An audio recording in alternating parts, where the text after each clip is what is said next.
Ladies and gentlemen, welcome to the Football Daily Weekly. Good to have you with us. Laurence and Roman are here to answer your questions.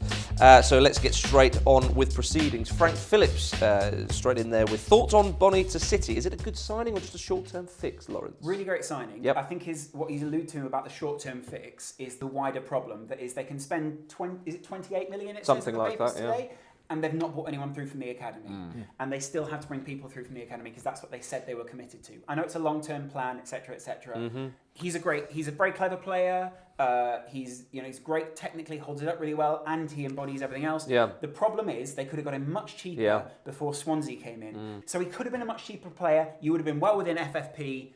That's my answer. Could have been a lot, and it could be a lot of money for a third choice striker. Exactly, they're not right now because 28 million. 28 million. But they could have spent much less. Next question. Joe Woods asking, Balotelli to Juventus, would that be a good move? Should Liverpool cut their losses and sell? Roman? I was very cynical and publicly so about when Balotelli first moved to Liverpool. I didn't think he was the right fit. I thought he was brought in to put bums on seats and sell shirts essentially.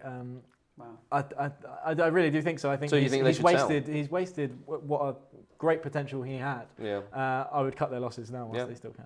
Lawrence, quick opinion on He that? won't go to Juventus because Juventus already they just won't want him. I think he is a good player technically. He's one of those people who's been marketed so much and there's so much pressure on him that we expect a lot from Balotelli. And time after time, the pressure is too much, and there's too much expected of him. Okay. He needs to go to a club where he can flourish. Okie dokes. John EFC asking, what is going on at Everton? Roman. Or Lawrence, sorry, your turn. Well, I didn't get a chance. No, there you go. Tactically, the players seem quite frustrated at the moment. I wouldn't even say frustrated. Tactically, they need to switch it up a little bit. Apparently, they're looking at other models at the moment they can work with or adaptations of this passing model to become a bit more pragmatic. A lot of managers go through that, and I think Roberto Martinez is going through it now. Yep. They're becoming a more pragmatic side so they can do better in the Premier League. Yep. It's that simple. It's a confidence thing, I think, massively. And over the weekend, they said too many individual mistakes. That's a really great point. You cannot blame a system for individual mistakes, even though it would maybe put more pressure on some individuals. Yeah, indeed. Electro Vidal says, hey, Football Daily. Hey, Electro. Hey. Any thoughts on the Valdez signing, Roman? It was an interesting one for me. It could kind of, get tweets going and all that about De Gea possibly moving to Madrid. So it is a bit strange that they've brought him in, but it could well be that De Gea is looking elsewhere. I think he's also probably a great goalkeeper to come in and be alongside De Gea. De Gea will learn quite a lot from Valdez about how to be that experienced goalkeeper in the back line. There's a lot he has to bring. He's right. He will not be happy sitting on the bench, but he will be sitting on the bench for now. So he'll put up with it for a little while at least. Yeah. If De Gea does go, then they've got a reasonable short-term replacement. If not, then they've still got a great backup goalkeeper. Absolutely. Roman, one for you. Sam Atwell's asking, should Liverpool have done more to keep hold of Steven Gerrard? I think it's a decision that football can change, and I think if Steven wanted to stay, I think he could have done, and I think if he wanted to stay, he would have done, and I think it would be unfair for Liverpool to come out and say, oh, it's his fault, he didn't want to sign a new contract. I think it's something that everyone, no matter what job you're in, you need a fresh start. You want something new, and Steven has had opportunities to do that throughout his career, and fair enough, he's stuck by it. So I think for him to turn around and say, you know what, I think the time is right to move, then that's his decision, and Liverpool have to respect that. But I don't think it's Liverpool not trying to hold on to him. Because at the end of the day, it's always the player's choice.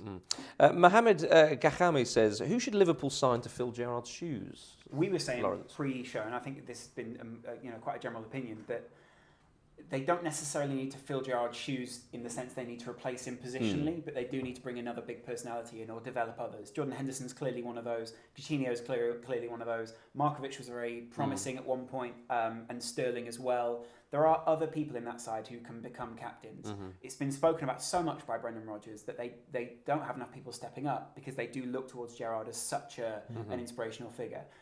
If they're bringing other people in, they still lack that Liverpool streak within the side now. Gerrard's the last of those.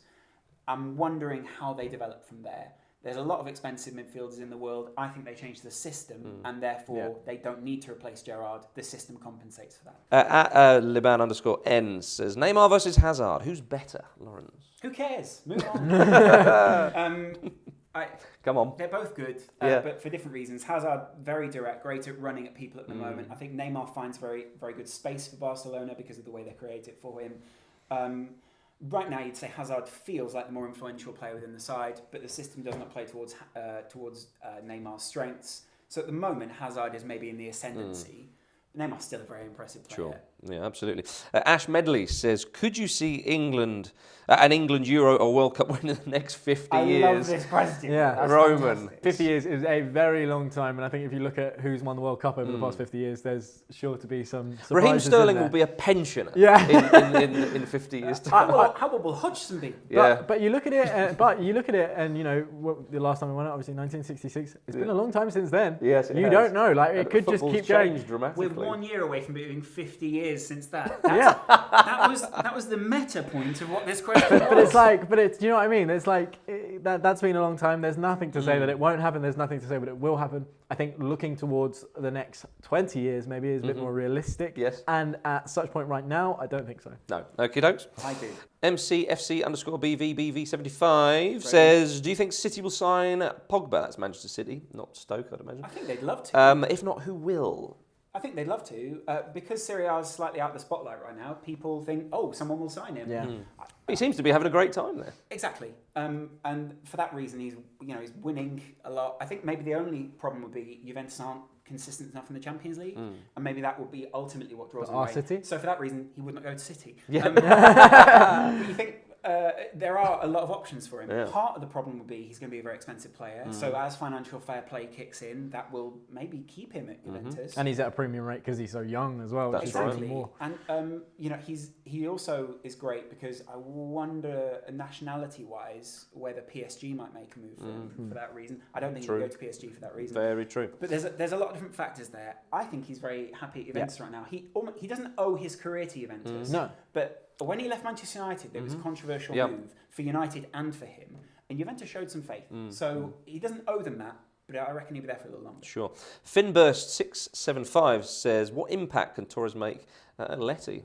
I was so happy when I heard that Torres was back at Atleti. I think that it's a move that he's needed to have, and I think he gives the fans a boost. If anything, I think it's always great to see heroes come back, and I think he will start to get his head right there. It hasn't necessarily been, it's been an awful kind of last 6 years for him mentally, let alone on the pitch.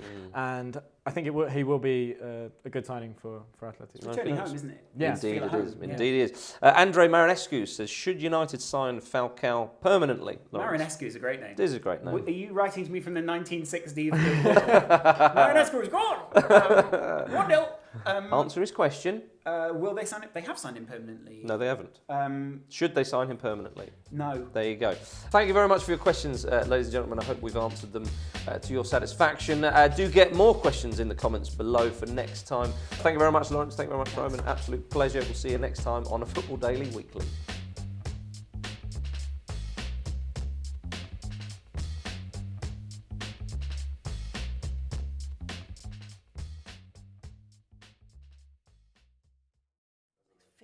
Years. What? There's going to be a nuclear holocaust before that. Yeah, exactly. Don't say that. Yeah. No, maybe not. Mate, we're all going to die. We have a lot of young viewers. We don't want the spread panic. Go and hug your mother. We're all going to die.